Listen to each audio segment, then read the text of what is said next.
Hi everyone, welcome back to another video from Crypto Basics.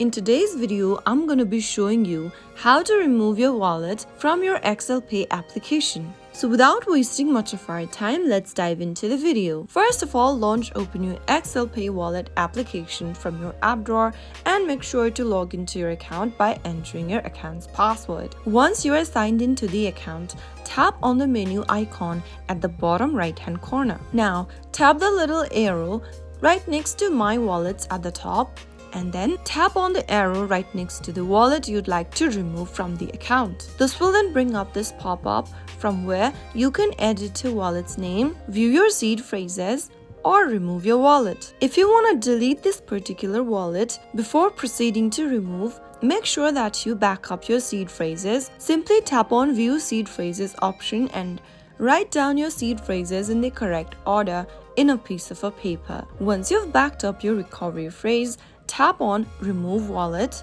and tap on Delete in the pop-up. Soon after you do that, you will need to type in your password or your PIN one more time, and soon after you do that, you will be able to remove a wallet from XcelPay. If you found the video to be helpful, go ahead and give us a thumbs up. Don't forget to subscribe to the channel by hitting that subscribe button. Also press on the bell icon so that you'll never miss another upcoming upload from us. I will see you again in the next video. Thank you for watching.